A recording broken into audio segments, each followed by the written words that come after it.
I'm revisiting some of the core skills that are necessary to be a successful PvP player. In particular, name locking and chain locking, and recentering your mouse. Oftentimes, when you see PvP players flexing their skills, you are seeing a combination of different skills in action that lead to the kind of high stakes, highly dynamic performances that we see on display in fighting organizations like the DFC.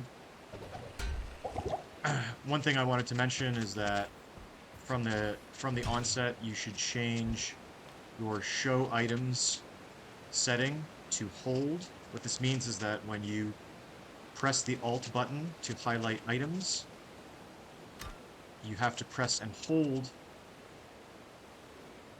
that button in order to showcase all of the items that are in the area. If you have toggle on, then anything on the ground from potions to items becomes selected, and your ability to name lock and hold a particular target while moving your mouse cursor away from that target is disabled. So what do I mean by that? First, let's go to this lesson in cursor control. So if you see here, I can hover my cursor over top of the enemy. His name will appear above me up top here. If I were to click and hold on this, my barbarian would run towards this enemy and complete the primary attack, even if I move my mouse cursor away while I'm still left clicking that target, my barbarian will pursue that particular target. Let me show you. So I had moved my cursor all the way to the opposite end of where the enemy was, but because I clicked and held my left mouse button, my barbarian continued to pursue the enemy as as if I was clicking and holding over top of the enemy's name the whole time. This is relevant because you have to get used to changing your mouse position after you get a name lock to the center of your screen, roughly at the barbarian's waist, his belt area, in order to later name lock, stomp, and chain lock your opponent. I'll show you what those things mean in a minute. So here, we've got this monster here. I can highlight his name. The Alt button is on hold, meaning if I hold it, the enemy's name disappears, but if I let it go and I'm not looking for items, it reappears.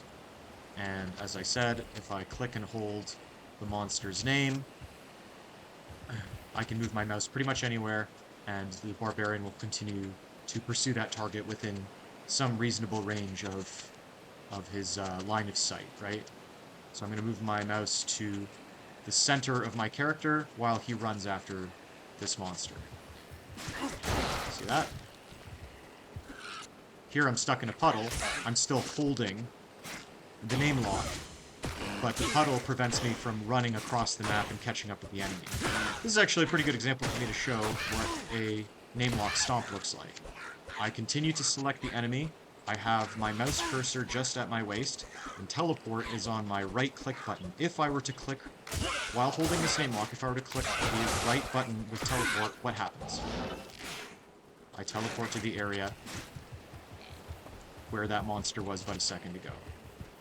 Taken in succession, that's to say, if I land on top of my target and have my mouse cursor positioned right here at the waist area, the belt area, for this character, I can actually reselect the target because the target is directly below my character. So what does that look like? If he's fallen, it looks like this. Right here. Belt area. If I were to left click, I'll attack. If I were to right click, look at that. Teleporting on top of the target.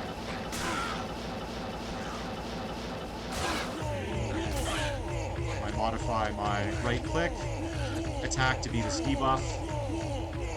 I still hold the name lock while clicking and holding my right mouse button,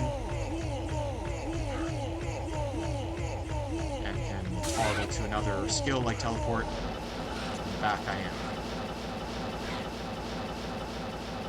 Teleporting at the target. All these things taken in combination means that I can name lock, stomp, and chain lock an opponent that falls within this area here. So if the target is teleporting at my speed, frames of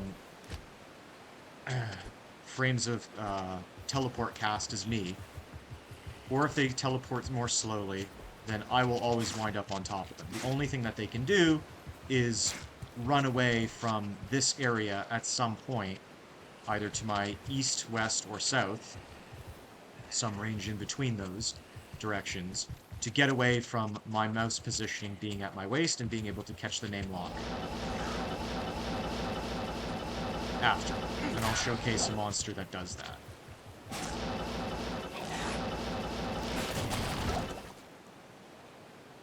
Okay, so that's that first part.